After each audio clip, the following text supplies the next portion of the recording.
Last week we saw what the Bible says about the Lord Jesus Christ being the Alpha and Omega. ప్రభువైన యేసుక్రీస్తు ప్రభువారు alpha omega అయి ఉన్నాడన్న సంగతిని పరిశుద్ధ గ్రంథం ఏ విధంగా తెలియజేస్తుందో మనం నేర్చుకున్నాం. Now look at Revelation chapter 1 and verse 10. ఇప్పుడు ప్రకటన గ్రంథం 1వ అధ్యాయం 10వ వచనాన్ని మనం చూద్దాం. ప్రభు దినమందు ఆత్మవశుడనై ఉండగా బూరధ్వని వంటి గొప్ప స్వరము నీవు చూచుచున్నది పుస్తకములో వ్రాసి ఎఫెసు, స్మరణ, పెర్గము, తొయితైరా, సార్దీస్, ఫిలదెల్ఫియా, లవొదికయ అను 7 సంఘములకు పంపమని చెప్పుట నా వెనుక వింటిని. The Lord's voice is like a trumpet sound. ప్రభు యొక్క స్వరం ఎలా ఉన్నది అంటే బూరధ్వని వంటి గొప్ప స్వరముగా ఉంటున్నది. He says, I heard a great voice as of a trumpet. నేను గొప్ప స్వరము, బూరధ్వని వంటి గొప్ప స్వరము వింటిని అని అంటున్నాడు. Now if you turn to 2 Thessalonians, 2వ తెస్సలోనిక పత్రికను మనం చూస్తే, 1 Thessalonians, మొదటి తెస్సలోనిక chapter 4 4వ అధ్యాయం and verse 16, 16వ వచనాన్ని మనం చదువుదాం. ఆర్భాటముతోను ప్రధాన దూత శబ్దముతోను దేవుని బూరతోను పరలోకము నుండి ప్రభు దిగి వచ్చును, క్రీస్తునందుండి మృతులైన వారు మొదట లేతురు.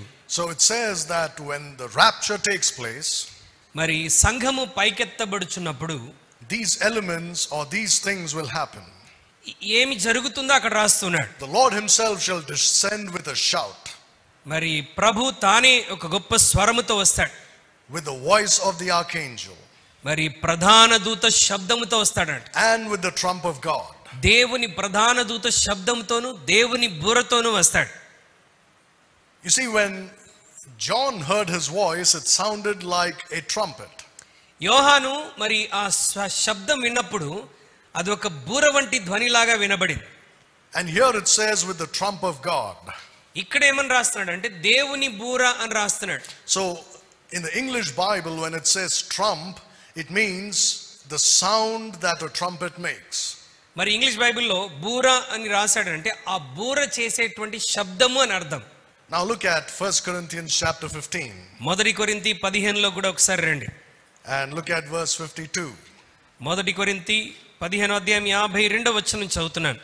ఇదిగో మీకు ఒక మర్మం తెలుపుచున్నాను, మనందరము నిద్రించము గాని నిమిషములో ఒక రెప్పపాటున కడబూరం రోగగాని మనమందరము మార్పు పొందుదుము. బూరం రోగును, అప్పుడు మృతులు అక్షయులుగా లేపబడుదురు, మనము మార్పు పొందుదుము.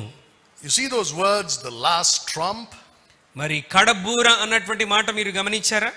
Many Christians today are saying that this last trump is a reference to Donald Trump. Trump అంటే బూర అని అర్థం. ఈ లాస్ట్ ట్రంప్ డొనాల్డ్ ట్రంప్ అని చాలా మంది అంటూ ఉంటారు. Why is he called the last trump? మరి ఇతన్ని చివరి బూర అని ఎందుకు పిలుస్తారు? Because he came to power once. ఎందుకంటే ఆయన మునుపు ఒకసారి అధికారంలోనికి వచ్చాడు. Now he's come for the second time. ఇప్పుడు ఆయన మరలా రెండవసారి అధికారంలోకి వచ్చాడు. But this is going to be his last time. మరి ఇది అతనికి మరి చివరిదిగా ఉంటుంది. Because in America you cannot be president more than twice normally. ఎందుకంటే అమెరికా దేశంలో ఒక వ్యక్తి 2 సార్ల కంటే ఎక్కువగా మరి ప్రెసిడెంట్ గా ఉండలేడు. So that's why they are saying this last trump is a reference to Donald Trump's last term. ఈ లాస్ట్ ట్రంప్ డొనాల్డ్ ట్రంప్ కి మరి లాస్ట్ అవకాశం అని చెప్తున్నారు. So many Christians believe this, చాలా మంది క్రైస్తవులు ఏమని నమ్ముతారంటే that he's the one mentioned here. మరి ఇక్కడ రాయబడినటువంటి మనం చెప్పుకున్నటువంటి వ్యక్తిని గురించి చాలా మంది నమ్ముతారు. And when you tell them it's not true, ఇది సత్యము కాదు అని మనం చెప్పినప్పుడు they're getting very angry. చాలా మందికి చాలా భయంకరమైన కోపం వస్తుంది. They're saying, how can you say this is the Bible and the Bible is talking about what's happening today? మరి ఇది బైబిల్ గ్రంథం, బైబిల్ ఏం జరుగుతుందో బైబిల్ చెప్తుంది, బైబిల్ నమ్మకపోతే ఎలా అని అంటూ ఉంటారు. Yes, it's true, the Bible does tell us what happens in the last days. అంచె దినాల్లో ఏమి జరగబోతుందో బైబిల్ మనకి నేర్పిస్తున్నటువంటిది వాస్తవమే. But it's not talking about Donald Trump. అయితే ఈ ట్రంప్ డొనాల్డ్ ట్రంప్ గురించి మాత్రమే కాదు, ఈ కడబూర డొనాల్డ్ ట్రంప్ గురించి కాదు. Some people have claimed to prophesy about Trump coming back to power. కొంతమంది దైవజనులు మరలా ట్రంప్ అధికారంలోనికి వస్తాడన్నటువంటి ప్రవచన వాక్కులు చెప్పారు. in those days. ఆ రోజుల్లో. And they used this verse to prove that. దాన్ని నిరూపించడానికి రుజువు చేయడానికి వారు ఉపయోగించిన పదం ఏంటంటే 1 కొరింథీ 15:52. So he didn't come back to power the second time. మరి వాళ్ళు అప్పుడు చెప్పినప్పుడు ఆయన అధికారంలోనికి రాలేదు. And they all kept quiet. వాళ్ళు చెప్పినప్పుడు ప్రవచించినప్పుడు అధికారం రాలేదు కనుక ఆ సేవకులందరూ సైలెంట్ అయిపోయారు. But then he came again after 4 years. మరలా 4 సంవత్సరాల తర్వాత మరలా అతను అధికారంలోకి వచ్చాడు. So they said, look, our prophecy was right. ఇప్పుడేమంటున్నారు, అదిగో మేము అప్పుడు చెప్పిన ప్రవచనం ఇప్పుడు నెరవేరింది చూడండి అంటున్నారు. This is the last trump. ఇది కడబూర, last trump, Donald Trump. You see, you cannot play with the word of God. దేవుని వాక్యముతో మనం చెలగాటం ఆడకూడదండి. The Bible says so much about the last days. పరిశుద్ధ గ్రంథమైన బైబిల్ చివరి దినాల గురించి అనేకమైన విషయాలు తెలియజేస్తుంది. If you read Daniel chapter 2, దానియేలు గ్రంథం 2వ అధ్యాయాన్ని మీరు చదివితే, if you read Daniel chapter 7, దానియేలు గ్రంథం 7వ అధ్యాయం and chapter 8 and 9, అదే విధంగా దానియేలు గ్రంథం 8, 9 అధ్యాయాలు, there is enough information there about what is about to happen in the near future. మరి రాబోతున్నటువంటి కాలంలో మరి ఈ అంచె దినాల్లో ఏమి జరగబోతుందో చాలినంత సమాచారం కూడా ఆ పుస్తకంలో మనం చూడవచ్చు. For example, the Bible is very clear that there are going to be 3 powerful nations.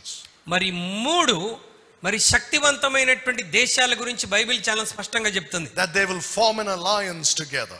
వారు ముగ్గురు కూడా ఒకే క్రమంలోనికి రాబోతున్నారు. Those nations will consist of Shem, Ham and Japheth. మరి ఆ 3 దేశాలు షేము, హాము, యాపేత్ అన్నటువంటి విధానాన్ని వెంబడించేటువంటివి.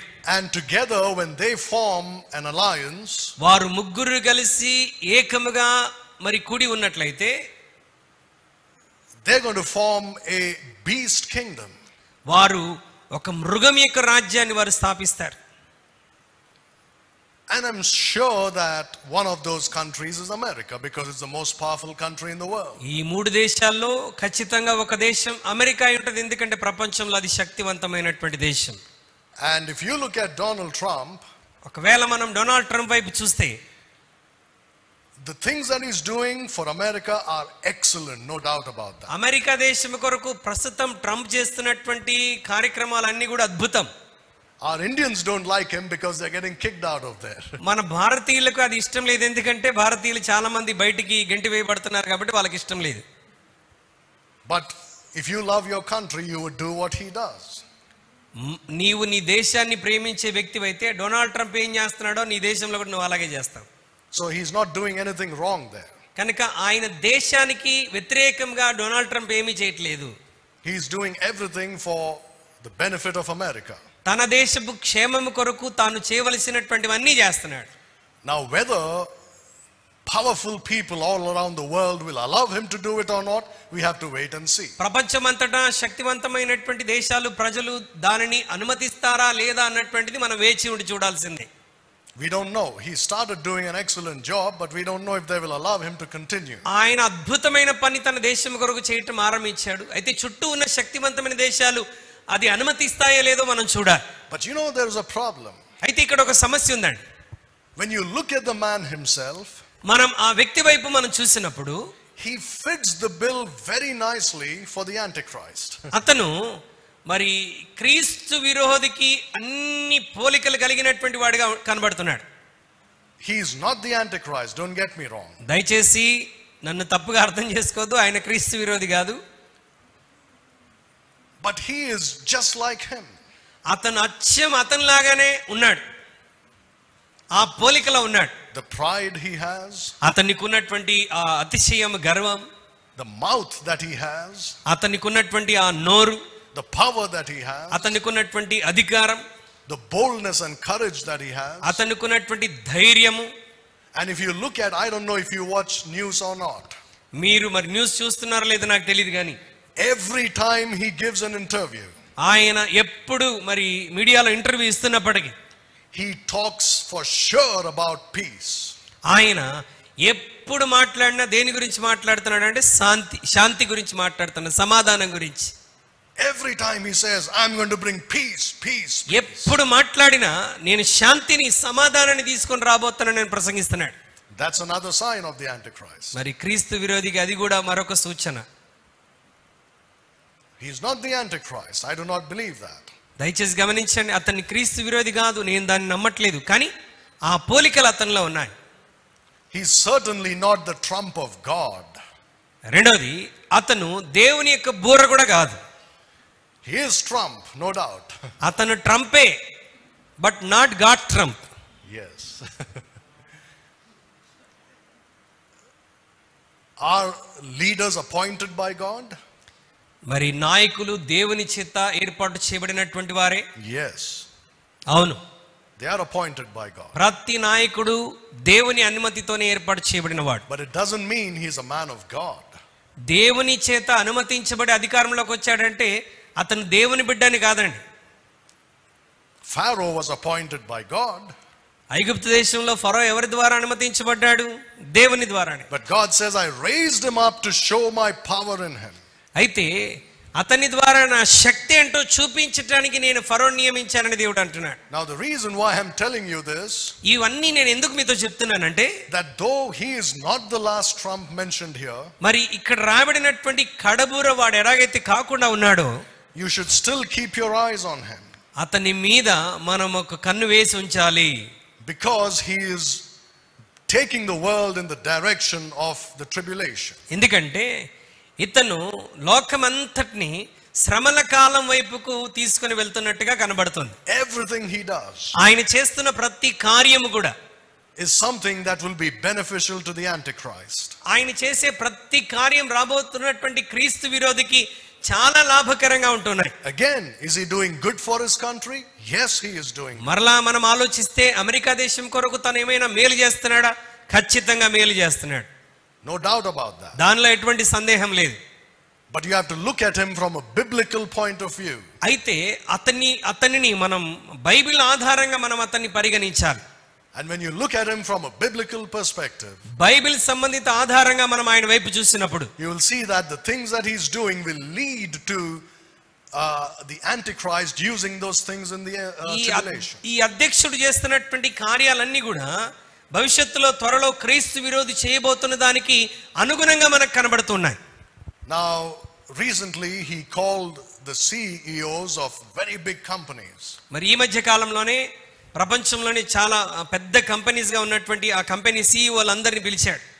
And a few of them are getting together to start a new project in America.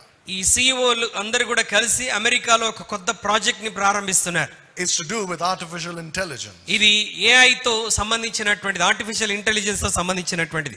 And they are proposing to develop artificial intelligence to a different level altogether. ఈ artificial intelligence ని వీరందరూ కూడా సమకూడి ఒక వ్యత్యాసమైనటువంటి రీతిలో అభివృద్ధి చేయబోతున్నారు. And one of the things their AI will do, వీరు చేస్తున్నటువంటి AI లో వారు చేస్తున్నటువంటి కార్యం ఏంటంటే, is that it will detect diseases in the human body. మనిషి యొక్క శరీరంలోని మరి వ్యాధులను అది డిటెక్ట్ చేస్తుంది. For example, if a person has cancer, ఒకవేళ ఒక వ్యక్తి క్యాన్సర్ ఉన్నది అనుకోండి, not has, but even before he gets it, it will detect it.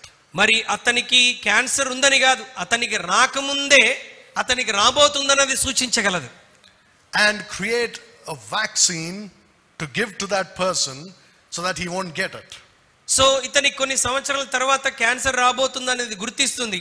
దాని కొరకు వాళ్ళు ఒక వ్యాక్సిన్ తయారు చేస్తున్నారు, ఎందుకంటే అది రాకుండా ముందుగానే నిరోధించడానికి.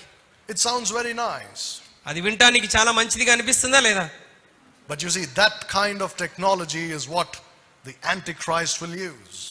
ఈ టెక్నాలజీ మనం ఇంతకుముందు నేర్చుకున్నట్టుగా ఈ టెక్నాలజీ అంతటిని ఎవరు ఉపయోగిస్తారని నేర్చుకున్నాం? క్రీస్తు విరోధి ఉపయోగిస్తాడు. That's why you should keep your eyes on him. Look at what he's doing, especially in the Middle East. కాబట్టి వాడు చేస్తున్న ప్రతి పనిని, ప్రత్యేకంగా మిడిల్ ఈస్ట్ ప్రాంతంలో తను చేస్తున్నటువంటి ప్రతి చర్యను మనం గమనిస్తూ ఉండాలి. You know what he said recently? ఆయన ఈ మధ్య కాలంలో చెప్పిన మాట ఏంటో తెలుసా? He said all the people in the Gaza Strip, Gaza ప్రాంతంలో ఉన్నటువంటి ప్రజలందరూ కూడా, all the Palestinians, మరి పాలస్తీనియులందరూ కూడా should be removed from there, వారి ప్రాంతాల్లో నుండి వారు వెలివేయబడాలి. and they should be settled in other countries. వీరందరూ కూడా ఆ ప్రాంతాన్ని ఖాళీ చేసి వేరే ప్రాంతాల్లో వాళ్ళు సెటిల్ అయిపోవాలి.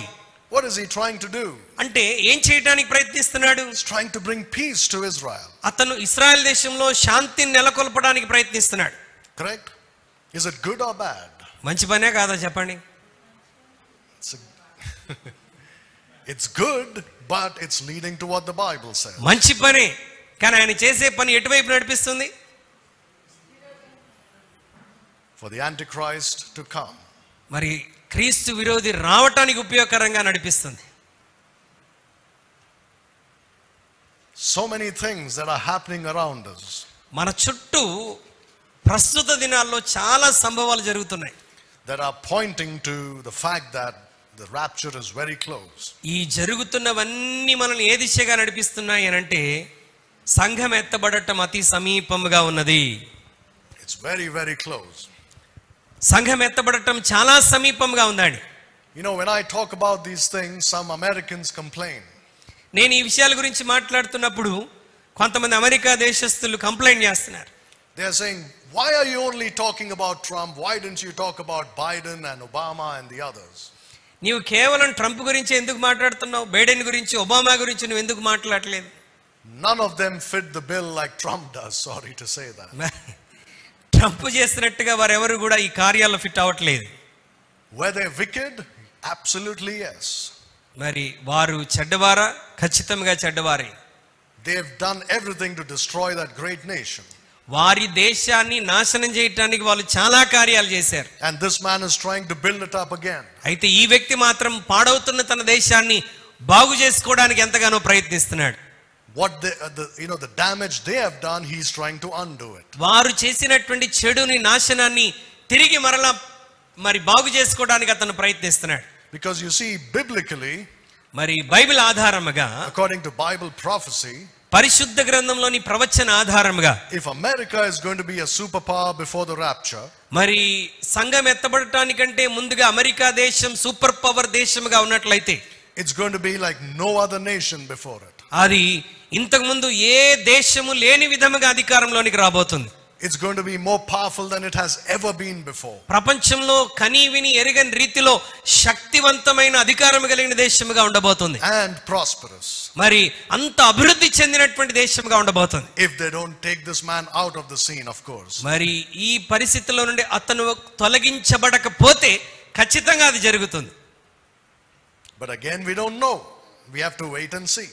అయితే మనం ఖచ్చితంగా ఏం జరుగుతుందో చెప్పలేం. అవన్నీ మనం వేచి ఉండి చూడాల్సిందే. We can read the Bible, look at what's happening. Bible చదువుతూ ప్రస్తుతం జరుగుతున్నటువంటి సంభవాలన్నీ మనం పోల్చి నేర్చుకునవచ్చు.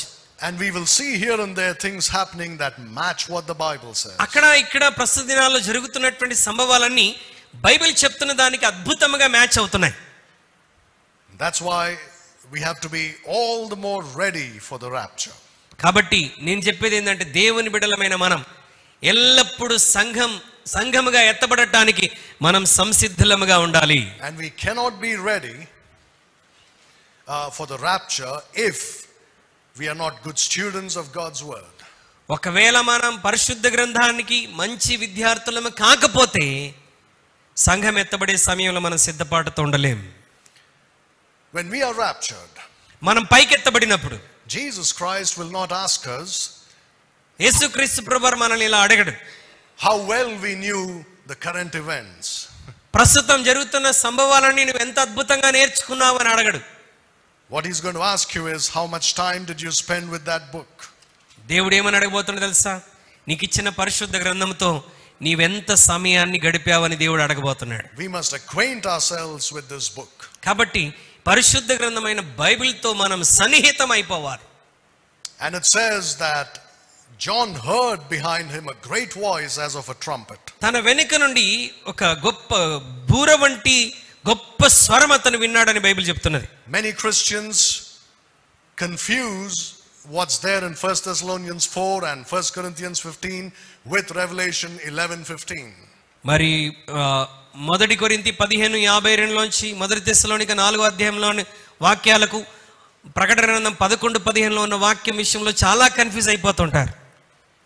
In 1 Corinthians and in 1 Thessalonians, మొదటి కొరింథీలోను మొదటి తెస్సలోనికలోను మనం చదివిన వాక్యాల్లో you have the trump of God. అక్కడ దేవుని బూర అన్న మాటను మనం విన్నాం.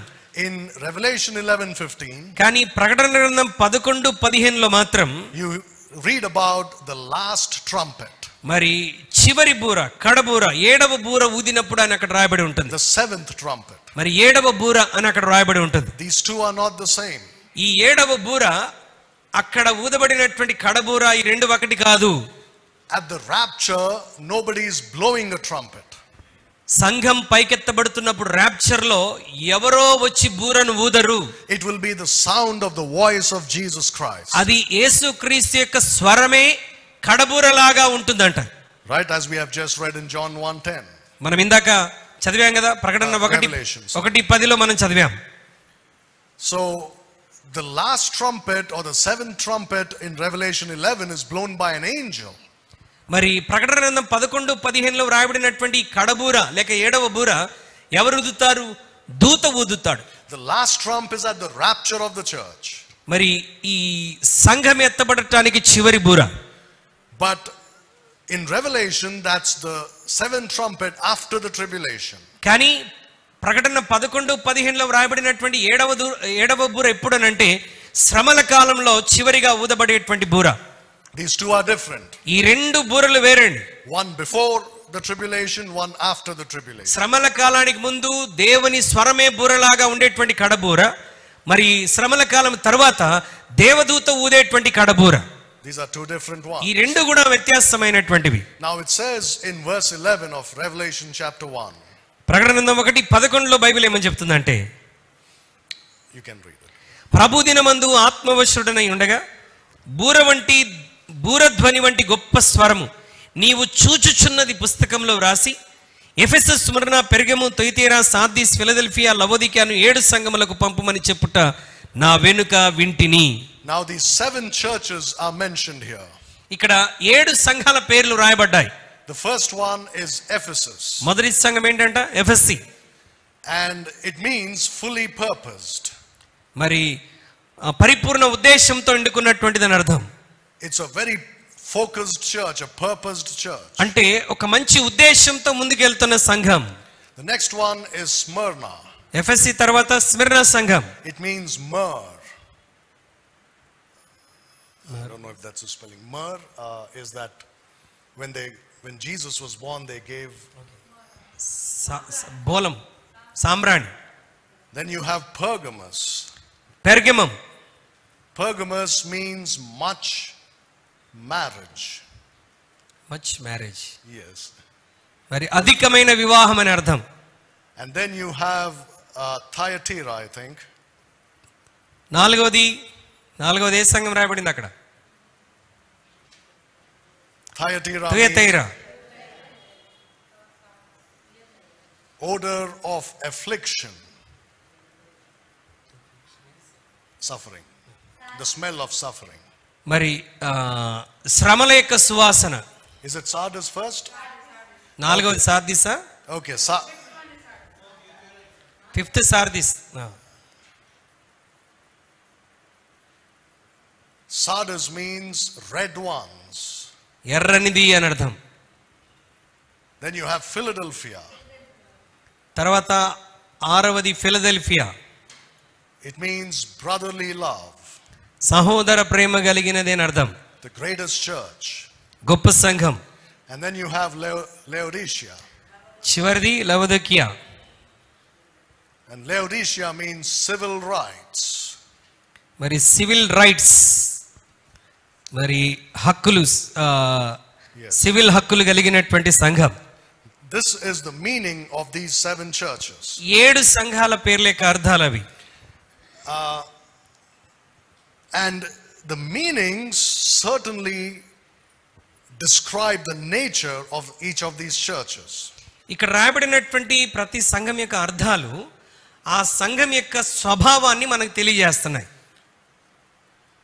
For example, Ephesus, it's a fully purposed church. ఉదాహరణకి ఎఫెసీ సంఘం గొప్ప ఉద్దేశం కలిగినటువంటి సంఘం. And it went about preaching the gospel of Jesus Christ. యేసుక్రీస్తు యొక్క సువార్తను గొప్ప ఉద్దేశంతో ప్రకటిస్తూ వెళ్ళినటువంటి సంఘం. The church of Smyrna suffered greatly the persecution of the Roman Empire. Smyrna సంఘం రోమా సామ్రాజ్యపు అధికారంలో ఎంతో భయంకరమైన శ్రమలు అనుభవించింది. Pergamos was the time when the church got married to the world. మరి పెర్గము సంఘం ఎలాంటిదిగా ఉన్నదంటే లోకముతో వివాహం చేసుకున్నటువంటి స్థితిలో ఆ పెర్గము సంఘం యొక్క కాలం ఉండేది. That's the time when the Roman Catholic Church came into existence. ఆ సమయంలోనే రోమన్ కేథోలిక సంఘం ఉనికిలోనికి రావటం జరిగింది. And started killing true Christians. మరి నిజ క్రైస్తవులందరినీ చంపివేయటం మొదలుపెట్టారు. That's why Thyatira is called the odor of affliction. అందుకొరకే థుయతైరా సంఘం మరి శ్రమల క్రమంలో ఉన్నటువంటి సంఘం అని చెప్తూ ఉంటాం. And then you have Sardis again persecuted by the Catholic Church. ఆ తర్వాత సార్దీస్ సంఘం కేథోలిక్స్ ద్వారా భయంకరంగా శ్రమలు అనుభవించిన సంఘం. They are red ones covered with their blood. మరి వారు రెడ్ వన్స్ అని పిలువబడుతున్నారు. ఎర్రని వారు అంటే రక్తము చేత కప్పబడినటువంటి వారు. And then you have Philadelphia. ఆ తర్వాత ఫిలదెల్ఫియా సంఘం. The time of the Reformation. అనగా సంఘ సంస్కరణ జరిగినటువంటి కాలం. And Martin Luther started it in Germany. Martin Luther జర్మనీలో ఈ సంఘ సంస్కరణ ఆరంభించారు. And true Christianity once again spread throughout the world. నిజమైన క్రైస్తవ్యం ప్రపంచమంతటా ఈ సంఘ సంస్కరణలో ప్రపంచమంతా వ్యాపించింది. And true brotherly love was shared among Christians. నిజమైన సహోదర ప్రేమ క్రైస్తవులందరిలో కూడా కనబడింది. That's when the greatest Bible this world has ever known was translated and printed. ఎందుకంటే ఈ సంస్కరణ కాలంలోనే ప్రపంచంలో కనివిని ఎరగని విధముగా పరిశుద్ధ గ్రంథం అనేకమైన భాషల్లో మరి తర్జుమా చేయబడి ప్రచురించబడి అనేకులు చదివారు. Especially in the English, the first King James Bible. English భాషలో మొదటి కింగ్ జేమ్స్ బైబిల్ వచ్చింది. And then came all the other Bibles. ఆ తర్వాత మిగతా అనేకమైనటువంటి తర్జుమాలు వచ్చాయి. And then you come to Laodicea. మరి ఆ తర్వాత లవోదికీయ సంఘం. And this is the age that we are living in. లవోదికీయ సంఘ కాలంలోనే మనందరం కూడా ఉన్నాము. It's a lukewarm church, remember? ఇది నులివెచ్చని సంఘం, గుర్తుందా? దాని గురించి ఏమని రాయబడిందో? And it's the church that fights for its civil rights. ఈ సంఘము దానికి ఉన్నటువంటి హక్కుల గురించి పోరాడేటువంటి సంఘం ఇది. And the Lord doesn't approve of this church. అయితే దేవుడు ఆ సంఘాన్ని ఎక్కడ కూడా అంగీకరించలేదు. Now in verses 12 through 16, మొదటి అధ్యాయం 12 నుండి 16 వచనాల వరకు చూస్తే you have a sevenfold description of the glory of Jesus Christ. మరి యేసుక్రీస్తు యొక్క మహిమను గురించి 7 విధములైనటువంటి మాటలు వర్ణించబడ్డాయి. In verse 12, 12వ వచనంలో, ఇది వినగా నాతో మాట్లాడుచున్న స్వరం ఏమిటో అని నేను చూడ తిరగగా 7 సువర్ణ దీప స్తంభములను 7 దీపస్తంభముల మధ్యను మనుష్య కుమారుని పోలిన ఒకరిని చూచితిని. ఆయన తన పాదముల మట్టుకు దిగుచున్న వస్త్రము ధరించుకొని రొమ్మునకు బంగారు దట్టి కట్టుకొని ఉండెను. ఆయన తలయు తల వెంట్రుకలను తెల్లని ఉనిని పోలినవై హిమమంత ధవలముగా ఉండెను. ఆయన నేత్రములు అగ్నిజ్వాలల వలె ఉండెను. ఆయన పాదములు కొలిమిలో పుటం వేయబడి మెరయిచున్న అపరంజితో సమానమై ఉండెను. ఆయన కంఠస్వరము విస్తార జల ప్రవాహముల ధ్వని వలె ఉండెను. ఆయన తన కుడి చేత 7 నక్షత్రములు పట్టుకొని ఉండెను. ఆయన నోట నుండి 2 అంచులు గల వాడి అయిన ఖడ్గం ఒకటి బయలువెడలుచుండెను. ఆయన ముఖము మహా తేజస్సుతో ప్రకాశించుచున్న సూర్యుని వలె ఉండెను. Now the description of his clothes, ఇప్పుడు యేసుక్రీస్తు యొక్క వస్త్రాన్ని గురించినటువంటి వర్ణన, it talks about his office. యేసుక్రీస్తు యొక్క వస్త్రమును గురించినటువంటి వర్ణన ఆయన చేసేటువంటి కార్యాన్ని గురించి తెలియజేస్తున్నది. Now you see, firstly there are some candlesticks there, 7 golden candlesticks. మరి మొట్టమొదటిగా 7 సువర్ణ దీప స్తంభములను చెప్పాడు. And there in the midst of those candlesticks is the Lord. ఈ దీప స్తంభముల మధ్య ఎవరున్నారంట? మనుష్య కుమారుని పోలిన ఒకడు ఉన్నాడు. And he is clothed with the garment down to the foot. ఆయన వేసుకున్నటువంటి వస్త్రం ఎలా ఉందంట? పాదముల మట్టుకు దిగుచున్న వస్త్రం. And girt about the paps with a golden girdle. ఆ తర్వాత రొమ్మునకు బంగారు దట్టి కట్టుకొని ఉన్నాడు. Now you see this. Here in the church age, Jesus Christ is our high priest. ఇప్పుడు మనం నివసిస్తున్నటువంటి సంఘ కాలంలో మన ప్రధాన యాజకుడు ఎవరని నేర్చుకున్నాం? యేసుక్రీస్తు వారు. When he died here on the cross, he died as a prophet. ఆయన కల్వరి శిలువలో చనిపోయినప్పుడు మన కొరకు ఎలా చనిపోయాడంటే ఒక ప్రవక్తలా చనిపోయాడు. When he comes back to the earth the second time, he comes back as a king. ఆయన రెండవసారి భూమి మీదకి దిగి రాబోతున్నప్పుడు ఎలా రాబోతున్నాడు అని నేర్చుకున్నాం. రాజు వలె రాబోతున్నాడు. But you see, this description doesn't fit any of these offices. మనం చదివినటువంటి ఇప్పుడు యేసుక్రీస్తుని మనుష్య కుమారుని గురించినటువంటి వర్ణన 12 నుంచి 16 వరకు ఈ మూడింట్లో ఎక్కడ కూడా మనం ఫిట్ చేయలేం. His chest is girded with a golden girdle. ఆయన రొమ్ము మరి బంగారు దట్టిని ధరించుకొని ఉన్నట్టుగా ఉందన్నాడు. A high priest is not girded around his chest. ప్రధాన యాజకుడు ఎవరు కూడా రొమ్మునకు బంగారు దట్టి ధరించడు. He will have a mitre, a crown upon his head, the high priest. మరి ప్రధాన యాజకుడు తన తల మీద ఆ కిరీటాన్ని పెట్టుకుంటాడు. But here you don't find Jesus like that. ఇక్కడ యేసుక్రీస్తు ప్రభువారు అలాగున మనకి ఎక్కడ కనబడటం లేదు. The description is the description of a judge. అక్కడ ఇచ్చినటువంటి వర్ణన దేనికి సరిపోతుంది అంటే ఒక న్యాయమూర్తికి సరిపోతుంది, ఒక తీర్పు తీర్చేవానికి సరిపోతుంది. So between the rapture and the second coming, చూడండి, సంఘం ఎత్తబడటానికి అదే విధంగా సంఘం రెండవ రాకడికి మధ్యలో for this short period of time, ఈ తాత్కాలికమైనటువంటి సమయం కొరకు he appears as the judge of all mankind. ఆయన మనుషులందరికీ తీర్పు తీర్చేవాడిగా అగుపడుతున్నాడు. You see the white hair that he has? ఆయన కలిగి ఉన్నటువంటి తెల్లని ఉన్నిని పోలినటువంటి ఆ యొక్క వెంట్రుకలు. How many of you have seen, right, in old movies you would see the judge wearing a white wig? చూడండి, మరి పాత సినిమాల్లో ఒకవేళ మీరు చూసినట్లయితే అక్కడ న్యాయమూర్తులు మరి తెల్లని విగ్గును ధరించుకొని ఉంటారు. If you go to England today, in some places, even today, the judges wear that white wig. మరి ఇంగ్లాండ్ వంటి దేశాల్లో మరి ఇప్పుడు కూడా కొంతమంది న్యాయమూర్తులు అలాగూ తెల్లని విగ్గు ధరించుకొని ఉంటారు. Why? ఎందుకు?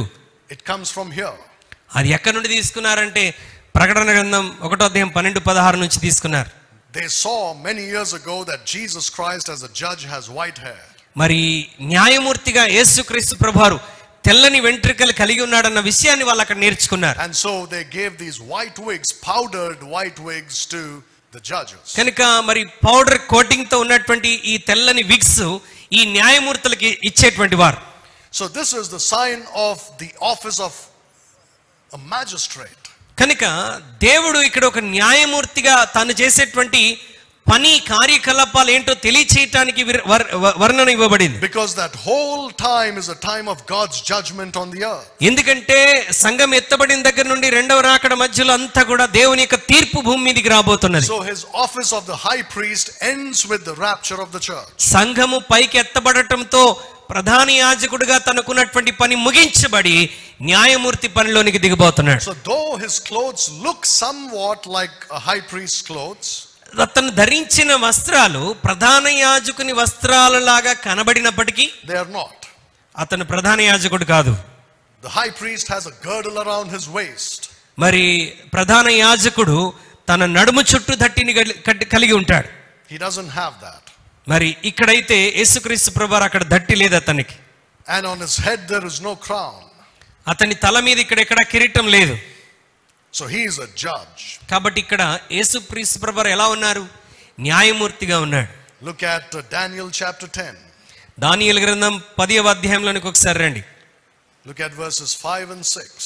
దానియేలు గ్రంథం 10వ అధ్యాయం 5-6 వచనాలు మనం ఒకసారి చదువుకుందాం. నేను కన్నులెత్తి చూడగా నారబట్టలు ధరించుకున్న ఒకడు కనబడెను. అతడు నడుమున మేలిమి బంగారు నడికట్టు కట్టుకొని ఉండెను. Verse 6 also. అతని శరీరము రక్తవర్ణపు రాతి వంటిది. అతని ముఖము మెరుపు వలె ఉండెను. అతని కన్నులు జ్వాలామయమైన దీపములను, అతని భుజములను పాదములను తలతల్లాడు ఇత్తడిని పోలి ఉండెను. అతని మాటల ధ్వని నరసమూహపు కంఠధ్వని వలె ఉండెను. That's the Lord Jesus Christ. ఇక్కడ ప్రభువైనటువంటి యేసుక్రీస్తు గురించి రాయబడినటువంటి మాటలు. You will also read about him in Revelation chapter 7. ప్రకటన గ్రంథం 7వ అధ్యాయంలో కూడా మరి అతని గురించి మనం వర్ణన చూస్తాం. ప్రకటన గ్రంథం 7వ అధ్యాయం. Look at verse 9 and 10. 9-10 వచనాలు మనం చూద్దాం. అతడు తర్వాత నేను చూడగా ఇదిగో ప్రతి జనములో నుండి, ప్రతి వంశములో నుండి, ప్రజల్లో నుండి ఆయా భాషలు మాట్లాడు వారిలో నుండి వచ్చి ఎవడునూ లెక్కింపజాలని ఒక గొప్ప సమూహం కనబడెను. వారు తెల్లని వస్త్రములు ధరించుకున్న వారై ఖర్జూరపు మంటలు చేత పట్టుకొని సింహాసనం ఎదుటనున్న గొర్రెపిల్ల ఎదుట నిలబడి సింహాసనాసీనుడైన మా దేవునికి గొర్రెపిల్లకు మా రక్షణకై స్తోత్రమని మహాశబ్దంతో ఎలుగెత్తి చెప్పిరి. Sorry, did I say Revelation? I meant Daniel chapter 7. దానియేలు గ్రంథం 7వ అధ్యాయం verses 9 and 10. 9-10 వచనాలు. ఇక సింహాసనములు వేయుట చూచి తిని మహావృద్ధుడొకడు కూర్చుండెను. ఆయన వస్త్రము హిమం వలె ధవళముగాను ఆయన తల వెంట్రుకలు శుద్ధమైన గొర్రెబొచ్చు వలె తెల్లగాను ఉండెను. ఆయన సింహాసనము అగ్నిజ్వాలల వలె మండుచుండెను. దాని చక్రములు అగ్ని వలె ఉండెను. This is the Lord Jesus Christ in the Old Testament. మరి పాత నిబంధన గ్రంథంలో యేసుక్రీస్తు ప్రభువారి గురించినటువంటి వర్ణన. It matches his description here in Revelation chapter 1. మరి ఈ వర్ణన ఖచ్చితంగా ప్రకటన గ్రంథం 1వ అధ్యాయముతో సరిపోయినట్లుగా మనకు స్పష్టంగా కనబడుతున్నది. Jesus Christ is like a judge in the tribulation. మరి శ్రమల కాలంలో యేసుక్రీస్తు ప్రభువారు ఒక న్యాయమూర్తిగా ఉంటున్నాడు. So we have seen that the first thing about him is his head and his hair. మరి మొట్టమొదటిగా ఆయన యొక్క తన తలను గురించి తన వెంట్రుకల గురించి మనం ఇక్కడ చూస్తున్నాం. They're white as snow. మరి తెల్లని ఉన్నిని పోలినటువంటివిగా ఉన్నాయి. It refers to his purity and dignity. అవి దేన్ని సూచిస్తున్నాయంటే తన యొక్క అధికారాన్ని తన పరిశుద్ధతను తెలియజేస్తున్నాయి. Not about his age, you see. అతని వయస్సును తెలియజేసేటువంటిది కాదండి. It talks about his holiness. అతని పవిత్రతను తెలియజేస్తున్నటువంటి మాట. But you see, if you compare this Jesus Christ with his human description, ఇక్కడ రాయబడినటువంటి యేసుక్రీస్తు ప్రభువారిని ఆయన మానవుడిగా వచ్చినటువంటి విధానాన్ని పోల్చి చూసినప్పుడు it's very different. చాలా వ్యత్యాసం మనకు కనబడుతుంది. Very, very different. చాలా వ్యత్యాసం. His hair, the Bible says, was black in color. మరి ఆయన వెంట్రుకలు ఆయన మానవుడిగా వచ్చినప్పుడు నల్లగా ఉన్నాయని బైబిల్ తెలియజేస్తుంది. In Song of Solomon chapter 5. మరి పరమగీతాలు 5వ అధ్యాయంలో మనం చూస్తాం. His locks were black as a raven's. అతని యొక్క మరి వెంట్రుకలు నల్లగా ఉన్నాయని దేవుని వాక్యం వర్ణిస్తుంది. So he is not like the pictures that you see in bookshops today.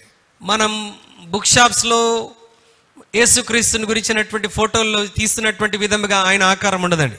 Not at all like that when he was on the earth. ఆయన భూమి మీద ఉన్నప్పుడు అలాంటి ఆకారం ఆయనకి ఎప్పుడూ లేదు. And when he is in heaven, he looks completely different now. ఆయన ఇప్పుడు పరలోకంలో ఉన్నప్పుడు ఆయన కనబడే విధానం ఇంకా వ్యత్యాసంగా ఉంటున్నది. Now look at Revelation 1. ప్రకటన గ్రంథం 1వ అధ్యాయం verse 14. 14వ వచనం. ఆయన తలయు తల వెంట్రుకలను తెల్లని ఉన్నిని పోలినవై హిమమంత ధవలముగా ఉండెను. ఆయన నేత్రములు అగ్ని జ్వాలల వలె ఉండెను. In Song of Solomon chapter 5, his eyes are like dove's eyes. మరి పరమగీతాల్లో ఆయన నేత్రాలు పావురపు నేత్రముల వలె ఉన్నాయని రాశాడు. Very peaceful, beautiful eyes. అంటే చాలా శాంతముతో కూడిన అందమైనటువంటి నేత్రాలు. When he was on the earth. ఆయన భూమి మీద ఉన్నప్పుడు. But when he's coming back, ఆయన తిరిగి రాబోతుంటుండగా his eyes are as a flame of fire. ఆయన నేత్రాలు ఎలా ఉన్నాయంట? అగ్ని జ్వాలల వలె ఉన్నాయంట. That's why the people of this world will see him coming back and cry. అందుకొరకే ఆయన తిరిగి వస్తున్నప్పుడు లోకంలో ఉన్న ప్రజలందరూ చూసి ఏడుస్తారంట. They will hide under the rocks and say, let them fall on us. వారు పర్వతముల వెనకాల దాక్కుని పర్వతముల మా మీద పడిపోయి చనిపోతే బాగుండని కేకలు వేస్తూ ఏడుస్తారు. Hide us from the wrath of the Lamb. ఆ దేవుని ఉగ్రత, గొర్రెపిల్ల ఉగ్రత నుండి మమ్మల్ని కాపాడండి అని మొరపెడుతూ ఉంటారు. When he looks at them, ఆయన వారి వైపు చూస్తున్నప్పుడు they will feel like that fire in his eyes is burning their soul. ఆయన మనుషుల వైపు చూస్తున్నప్పుడు ఆయన అగ్ని జ్వాలల వంటి నేత్రాలు వారి ప్రాణములను కాల్చివేస్తున్నట్టుగా వాళ్ళు ఫీల్ అవుతారు. That's the kind of Jesus who's coming back. తిరిగి రాబోతున్నటువంటి యేసుక్రీస్తు ప్రభువు ఆ విధంగా ఉండబోతున్నాడు. Not the meek and lowly Nazarene. ఆయన సాత్వికుడిగా నెమ్మదస్తుడిగా తిరిగి రావట్లేదు.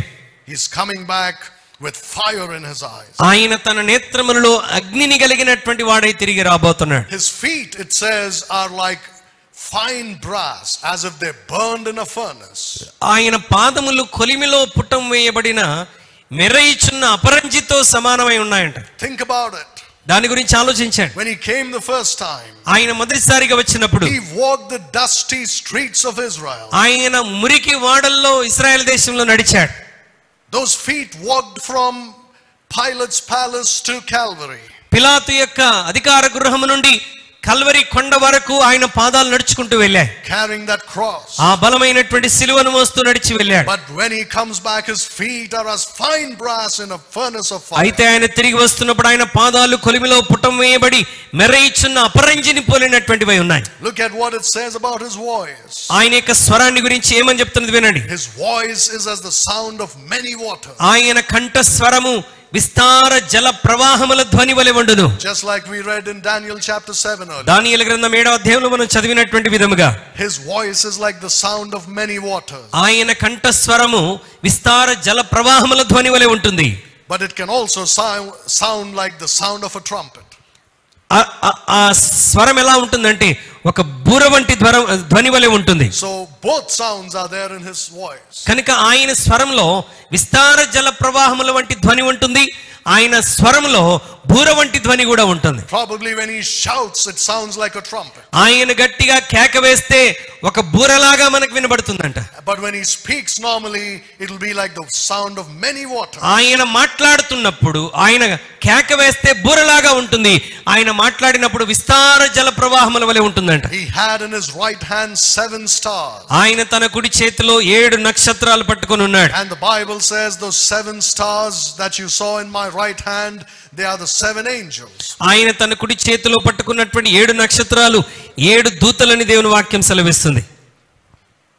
He is so mighty, so powerful. చాలా శక్తివంతముగా మరి బలమైనటువంటి అధికారం కలిగిన వాడుగా కనబడుతున్నాడు. He has 7 stars in his hand. అతని చేతిలో 7 నక్షత్రాలు పట్టుకొని ఉన్నాడు. What are stars? ఆ నక్షత్రాలు ఏంటి? Well, the Bible uses the word stars for literal stars that we see in the sky. మరి బైబిల్లో నక్షత్రం అని అంటే మనం ఆకాశంలో చూస్తున్న నక్షత్రాలని కూడా మాట్లాడుతుంది. But the Bible also speaks about stars as angels. మరి నక్షత్రం అని వాడబడిన చోట దేవుడు దేవదూతల గురించి మాట్లాడుతున్నాడు. Sometimes it's angels, sometimes it's real stars. కొన్నిసార్లు దేవదూతలకు నక్షత్రాలని వాడాడు, కొన్నిసార్లు మనం ఆకాశంలో చూసే నక్షత్రాలకు నక్షత్రం అని వాడాడు. So we also use the word stars for people, right? మనం కూడా ప్రజలకు స్టార్లని పేరు పెడుతుంటాం. Movie stars or something like that. Cricket stars. Movie star, cricket star, Sports stars. Sports star.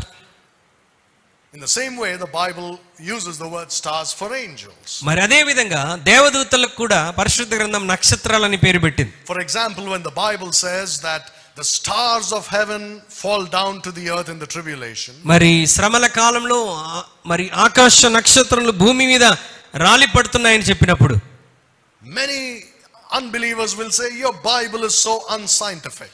చాలా మంది మరి బైబిల్ నమ్మనటువంటి వారు అంటారు, ఇదిగో మీ పరిశుద్ధ గ్రంథమైనటువంటి బైబిల్ శాస్త్రీయంగా రుజువు చేయబడినటువంటి గ్రంథం కాదంటారు. It is talking nonsense. Me Bible అంతా కూడా ఏదేదో పిచ్చి మాటలు మాట్లాడుతుంది.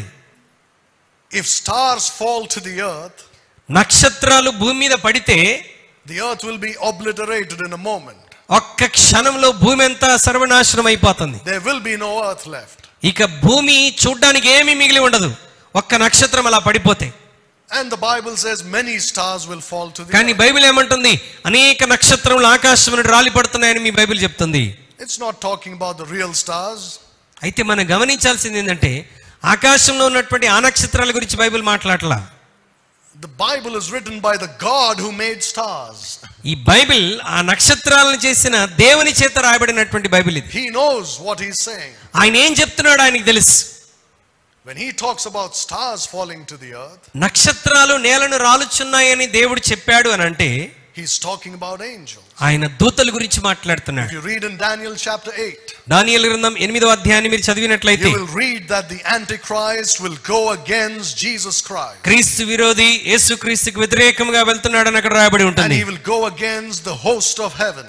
ఆయన మరి పరలోక సైన్యాధిపతికి వ్యతిరేకంగా వెళ్తూ ఉంటాడు. And he's going to get some of those heavenly soldiers and cast them to the ground. ఆ పరలోకంలో ఉన్నటువంటి ఆ సైన్యాన్ని తీసుకుని వాడు క్రిందికి లాగి వేస్తాడు. And he's going to stamp on them. వారి మీద అతను కాలు వేసి వారిని చితగొట్టబోతున్నాడు. Some more angels are going to fall in the future. మరి ఆ విధంగా భవిష్యత్తులో కొన్ని దూతలు క్రింద పడబోతున్నారు. You read also about it in Revelation chapter 12. వాటిని గురించి ప్రకటన గ్రంథం 12వ అధ్యాయంలో కూడా మనం చదువుతాం. The great dragon comes and with his tail he sweeps 1/3 I think of the stars and they fall to the earth. ఒక గొప్ప మరి ఘట సర్పం భూమి నుండి వచ్చి అది భూమి మీద ఉన్నటువంటి 3వ భాగం అంతటిని కూడా నాశనం చేస్తున్నాడని. No, the stars of heaven. ఆకాశంలో ఉన్నటువంటి 3వ వంతు నక్షత్రాలన్నిటిని నాశనం చేశాడని బైబిల్ చెప్తుంది. They will fall to the earth. వారు భూమి మీదకి పడిపోతారు. So angels are sometimes a reference or stars sometimes a reference to angels. నక్షత్రాలు పరిశుద్ధ గ్రంథంలో ఆయా స్థలాల్లో దేవదూతలకు సంబంధించి మాట్లాడుతూ ఉంటాడు. And then it says that out of his mouth went a sharp two-edged sword. ఆ తర్వాత 1వ అధ్యాయంలో మనం చూస్తూ ఉన్నాం, ఆయన నోటి నుండి రెండంచెల గల వాడి అయిన ఖడ్గం ఒకటి బయలువెడలుచుండెను. You know what the two-edged sword is according to Hebrews 4:12. Hebrew 4:12 ప్రకారముగా రెండంచెల గల వాడి అయిన ఖడ్గం అంటే ఏంటో మనకు తెలుసు. You know what it is according to Ephesians 6:17. ఎఫెసీ 6:17 ప్రకారముగా ఖడ్గం అంటే ఏంటో మనకు తెలుసు. It is the word of God. ఖడ్గము దేవుని వాక్యానికి పోలినటువంటిది. When he comes back the second time in Revelation 19, ఆయన రెండవసారి అనగా ప్రకటన గ్రంథం 19 ప్రకారం ఆయన రెండవసారి తిరిగి వచ్చినప్పుడు out of his mouth goes a sharp two-edged sword. ఆయన నోటి నుండి రెండంచెల గల వాడి అయిన ఖడ్గం ఒకటి బయలువెడలుతున్నది. That means his word goes out of his mouth. అనగా ఆయన యొక్క మాట అతని నోటి నుండి బయటకు వస్తున్నది. And it's going to destroy his enemies. అది తన శత్రులందరినీ నాశనం చేయబోతున్నది. You see, for us, thank God, his word protects us. దేవుని బిడ్డలారా, మనల్ని బట్టి దేవునికి స్తోత్రం చెల్లించాలి, ఎందుకంటే ఆయన వాక్యం మనందరినీ కాపాడుతున్నది. But his enemies will be destroyed by his అయితే word. ఆయన నోటి మాట ద్వారా, ఆయన వాక్కు ద్వారా శత్రువులు నాశనం అవుతున్నారు, కానీ దేవుడు మనకి తన నోటి మాట ద్వారా రక్షణ ఇస్తున్నాడు. So we saw 6 things about his countenance or his description. ఆయనను గురించినటువంటి వర్ణనలో 6 విషయాలు ఇక్కడ మనం నేర్చుకున్నాం. 6 things that show his glory. ఆయన మహిమను చూపించేటువంటి 6 సంగతులు ఇక్కడ నేర్చుకున్నాం. Now the 7th thing in verse 16. 16వ వచనంలో 7వ విషయాన్ని మనం ఇక్కడ చూడబోతున్నాం. Revelation chapter 1. 1వ అధ్యాయం 16వ వచనం. ఆయన తన కుడి చేత 7 నక్షత్రములు పట్టుకొని ఉండెను. ఆయన నోటి నుండి రెండంచెల గల వాడి అయిన ఖడ్గం ఒకటి బయలువెడలుచుండెను. ఆయన ముఖము మహా తేజస్సుతో ప్రకాశించుచున్న సూర్యుని వలె ఉండెను. His countenance was as the sun that shineth in his strength. ఆయన ముఖం ఎలా ఉందంట? మహా తేజస్సుతో ప్రకాశించుచున్న సూర్యుని వలె ఉన్నది. When he came to die for our sins, ఆయన మన పాపాల కొరకు చనిపోవడానికి వచ్చినప్పుడు the Bible says his visage was so marred, his countenance was so marred. ఆయన ముఖము స్వరూపము లేనటువంటిదిగా మరి చాలా దీనముగా ఉన్నదని Bible సెలవిస్తున్నది. He was despised and rejected of men. ఆయన తృణీకరించబడినటువంటి వాడిగా, మనుషుల చేత బాధ నొందిన వాడిగా, తృణీకరించబడిన వాడిగా ఉన్నాడు. There was no comeliness in him that we should desire him. అతని ముఖములో సొగసైనను స్వరూపమైనను కనబడట్లేదని దేవుని వాక్యం సెలవిస్తున్నది. When he comes back as King of Kings, అయితే ఆయన రాజులకు రాజుగా తిరిగి వస్తున్నప్పుడు his face shines like the sun. ఆయన ముఖము మహా తేజస్సుతో కూడిన సూర్యుని పోలినటువంటిది ఉండబోతున్నది. This is not simply words, this is exactly how it's going to ఇది be. కేవలం ఏదో వర్ణించడానికి రాబడిన మాటలు కాదు, ఖచ్చితంగా ప్రభు అలా ఉండబోతున్నాడు. People will not be able to look at his face. ప్రజలు ఆయన వైపు కనీసం చూడడానికి అవకాశం ఉండదండి. Because it'll be shining like the sun in his strength. ఆయన మహా తేజస్సుతో సూర్యుని వలె సూర్యుని కంటే అధికముగా ప్రకాశించబోతున్నాడు. Look at Matthew chapter 17 and verse 2. మత్తయి సువార్త 17వ అధ్యాయం 2వ వచనం ఒకసారి చూడండి. In Matthew 17, Jesus is giving his disciples a glimpse of how he will look at the second advent. మత్తయి సువార్త 17:2లో మరి ఆయన భవిష్యత్తులో ఆయన రెండవ మారు రాబోతున్నప్పుడు ఎలా ఉండబోతున్నాడో ప్రభు అక్కడ చూపించబోతున్నాడు. ఆయన ముఖము సూర్యుని వలె ప్రకాశించెను, ఆయన వస్త్రములు వెలుగు వలె తెల్లని వాయెను. That's how he's going to look when he comes back. ఆయన తిరిగి వచ్చినప్పుడు ఈ విధంగా కనబడబోతున్నాడు. You see in Revelation 21 and verse 23. ప్రకటన గ్రంథం 21వ అధ్యాయం 23వ వచనాన్ని గనక మనం చూసినట్లయితే 21, 23 ఆ పట్టణములో ప్రకాశించుటకై సూర్యుడైనను చంద్రుడైనను దానికి అక్కరలేదు. దేవుని మహిమయే దానిలో ప్రకాశించుచున్నది, గొర్రె పిల్లయే దానికి దీపము. He is so bright. ఆయన ఎంత తేజస్సు ప్రకాశము కలిగిన వాడంటే The whole city will be light because of his presence. ఆ పట్టణానికి అంతటికి ఆయన ద్వారానే వెలుగు కలుగుతుందంట. Jesus Christ said, I am the light of the world. యేసుక్రీస్తు ప్రభువారు ఆయన చెప్పాడు, నేను లోకమునకు వెలుగై ఉన్నాను. In Malachi chapter 4 verse 2, the Bible calls him the son of righteousness. మలాకి గ్రంథం 4వ అధ్యాయంలో దేవుని వాక్యం అతని గురించి ఏమని సెలవిస్తుంటే ఆయన గురించి నీతి సూర్యుడని తెలియజేస్తున్నది. When he comes back a second time, ఆయన రెండోసారి తిరిగి వచ్చినప్పుడు he arises with healing in his wings. ఆయన తన రెక్కల్లో ఆరోగ్యాన్ని కలిగినటువంటి వాడిగా వస్తాడు. But he will look like the sun shining in its brightness. అయితే ఆయన ప్రకాశించుచున్న సూర్యుని తేజస్సుని కలిగినటువంటి వాడు. You see, the sun is a type of Jesus Christ. మరి సూర్యుడు అనంటే క్రీస్తుని పోలినటువంటి వాడు. When the sun goes down or sets in the evening, మరి అస్తమయమున సూర్యుడు అస్తమిస్తున్నప్పుడు, right, we know how he looks, right? Not very bright. మరి అస్తమిస్తున్నప్పుడు చాలా ప్రకాశవంతంగా కనబడతాడా? But how does he look? అయితే ఎలా కనబడతాడు? The sun becomes red. అస్తమిస్తున్నప్పుడు సూర్యుడు ఎలా కనబడతాడు? ఎర్రగా కనబడతాడు. It's a type of the death of Jesus Christ. అది దేనికి సూచన అంటే యేసుక్రీస్తు కల్వరి శిలువలో మరణించటానికి సాదృశ్యంగా ఉన్నటువంటిది. Then when the sun sets completely, అప్పుడు మరి ఆ సూర్యుడు పూర్తిగా అస్తమిస్తాడు. it's a picture of the burial of Jesus Christ. మరి సూర్యుడు పూర్తిగా అస్తమించడం దేనికి సాదృశ్యం అంటే యేసుక్రీస్తు సమాధి చేయబడడానికి సాదృశ్యం. Remember when Jesus was hanging on the cross, it became dark. యేసుక్రీస్తు శిలువలో వేలాడుతున్నప్పుడు ఆ రోజు వాతావరణం అంతా ఎలా అయిపోయింది? చీకటి కమ్మింది. To show that the Son of Righteousness has set. నీతి సూర్యుడు అస్తమించాడు అని చూపించడానికి అలా జరిగింది. And then he was buried just like the sun goes down.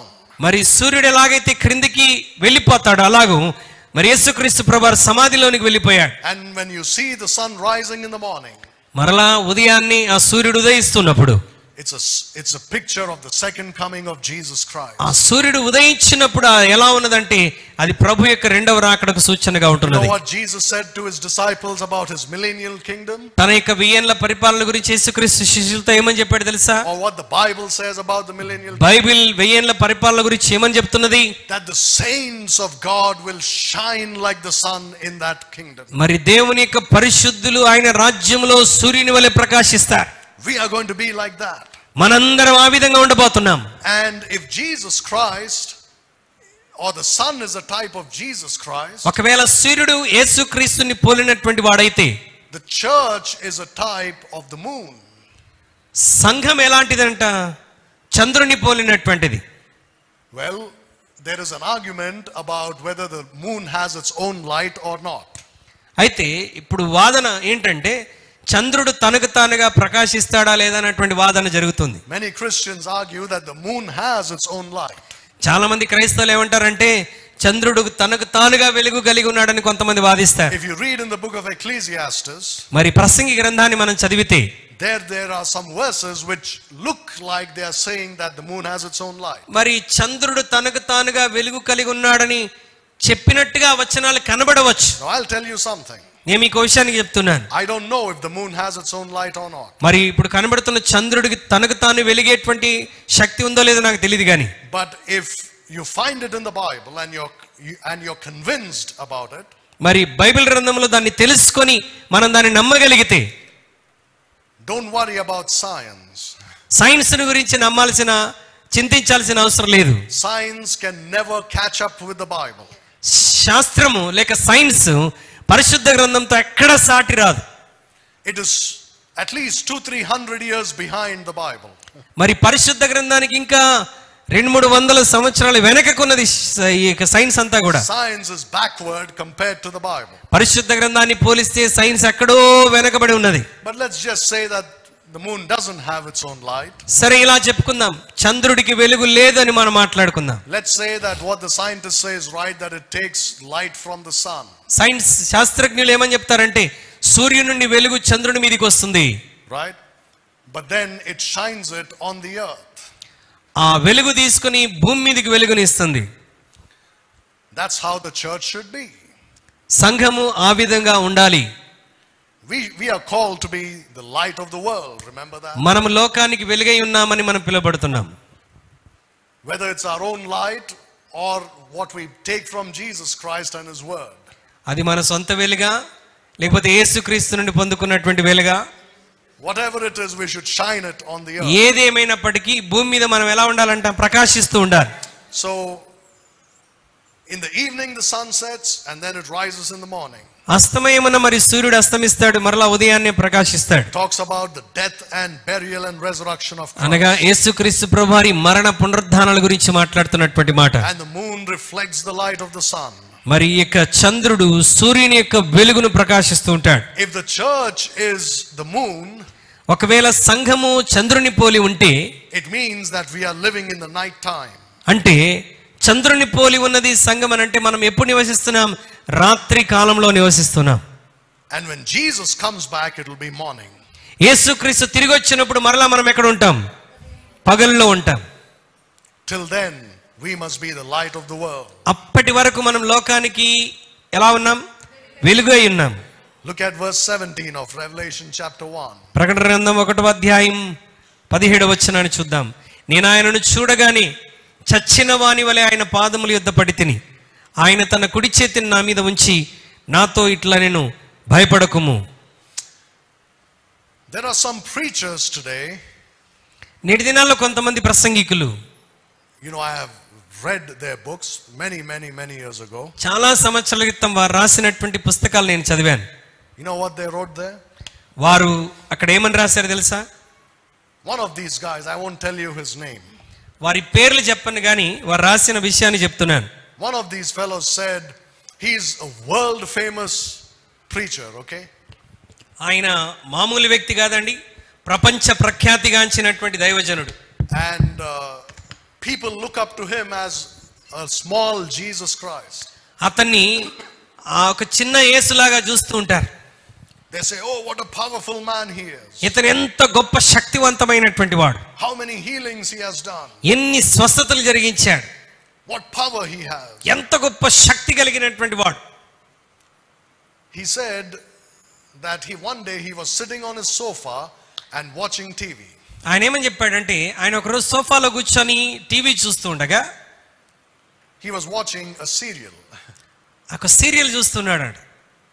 Suddenly అకస్మాత్తుగా the TV went off. TV ఆగిపోయింది. And he saw beside him somebody sitting.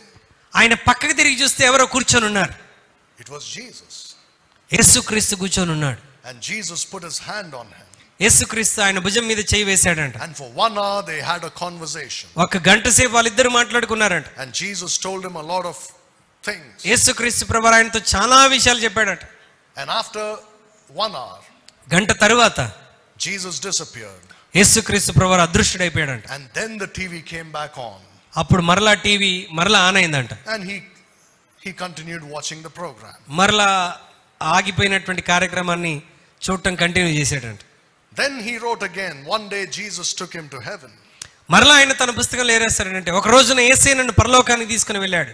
And there he took him on a tour of heaven to show him everything there is. అక్కడ పరలోకం అంతటిని మరి tour వేసి ఏమేమి ఉన్నాయో అన్ని చూపిస్తున్నాడు. And he took him to the water of life. You see that in the Bible, the water of life. అతను జీవజలం ఉన్నటువంటి స్థలానికి తీసుకుని వెళ్ళాడంట. And he said Jesus started playing with him. ఆయన ఏమని చెప్పాడంటే, యేసయ్య నాతో ఆడుకోవటం మొదలు పెట్టాడు అని He చెప్పాడు. started splashing water on me. మరి ఆ జీవజలం దగ్గర మేము కూర్చున్నప్పుడు యేసయ్య నా మీద నీళ్లు జల్లుతూ ఉన్నాడు. And then suddenly he pushed me inside the water. మరి ఆ తర్వాత వెంటనే యేసయ్య నన్ను నీళ్ళలో ముంచేశాడు. Can you imagine a man experiencing these things? ఒకసారి ఊహించండి, ఒక మానవుడు ఈ విధమైనటువంటి అనుభవాలు మరి పరలోకంలో కలిగి ఉండటం. What a great man he must be. ఆయన ఎంత గొప్ప వ్యక్తి అయి ఉంటాడు. He's a liar. ఆయన అబద్ధికుడు,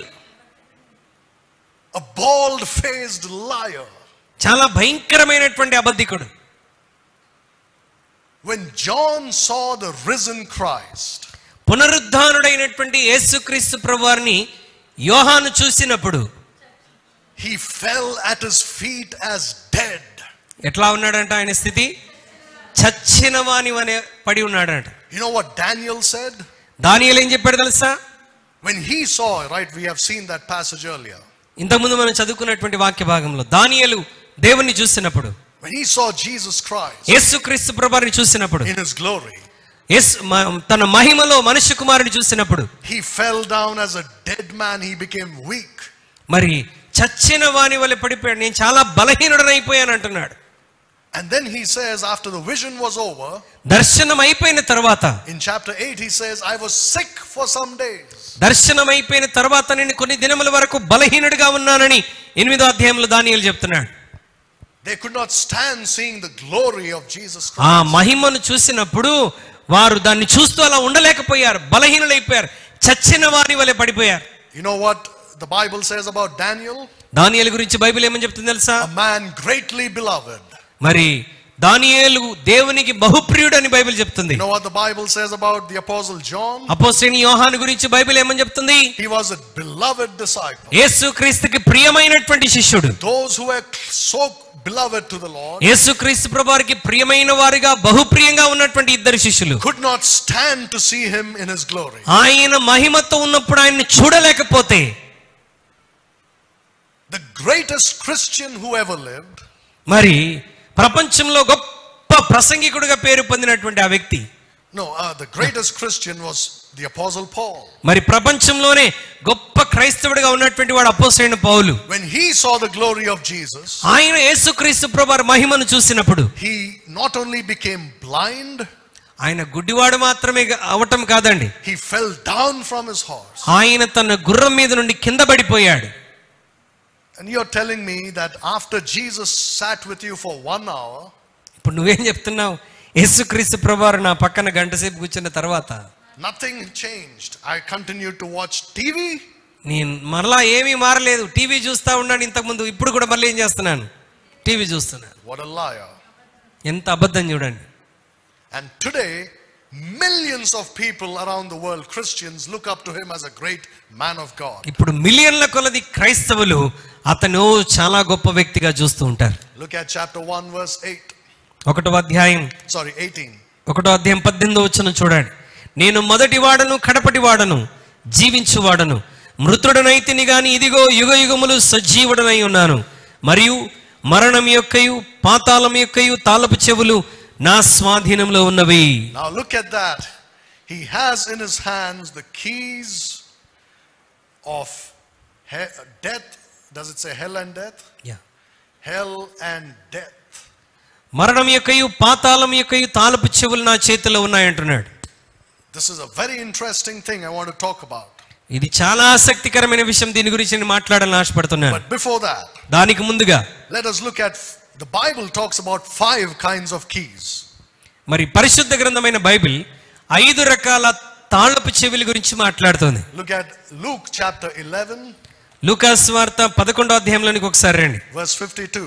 లూకా సువార్త 11:52వ వచనాన్ని నేను చదువుతున్నాను. 11:52. అయ్యో ధర్మశాస్త్రోపదేశకులారా, మీరు జ్ఞానమును తాళపు చెవిని ఎత్తుకొని పోతిరి, మీరును లోపల ప్రవేశింపరు, ప్రవేశించు వారిని అడ్డగింతురని చెప్పాను.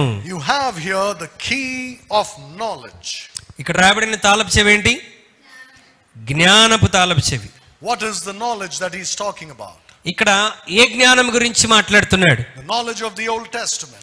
పాత నిబంధన జ్ఞానం గురించి. And he says the key of knowledge, the lawyers had it, but they throw it away. మరి జ్ఞానపు తాళపు చెవిని మీరు ఎత్తుకొని పోయారని చెప్తున్నాడు. It's a great sin to do that, to close the Old Testament. పాత నిబంధన గ్రంథాన్ని మూసివేయటం, త్రోసిపుచ్చటం గొప్ప పాపం.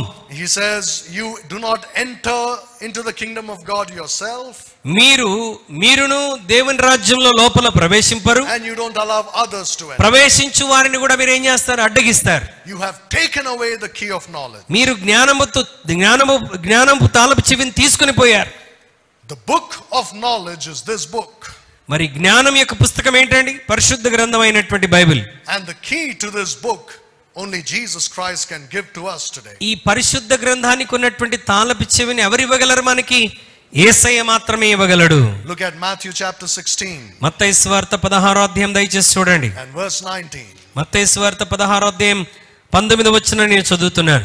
పరలోక రాజ్యం యొక్క తాళపు చెవులు నీకు ఇచ్చేదను, నీవు భూలోకమందు దేని బంధింతువో అది పరలోకమందు బంధించబడును, భూలోకమందు దేన్ని విప్పుదువో అది పరలోకమందును విప్పబడునని అతనితో చెప్పాను.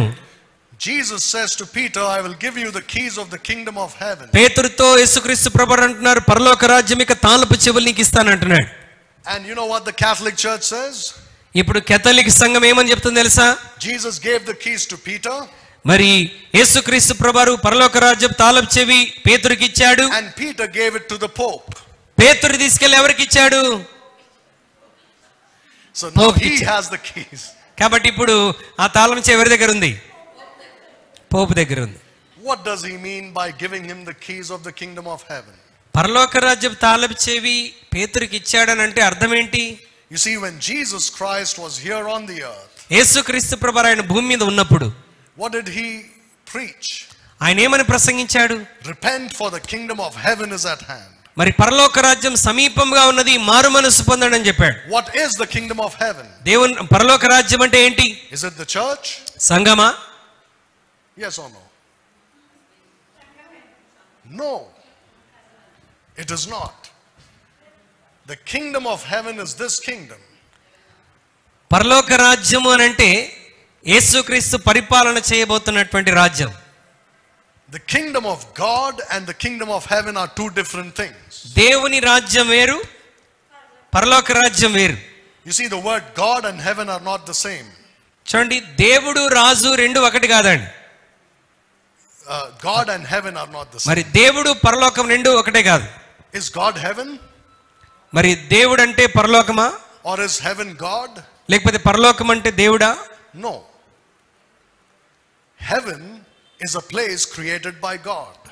పరలోక రాజ్యం అనేటువంటిది దేవుని చేత చేయబడినటువంటిది. And the kingdom of heaven is the rule of heaven on the earth.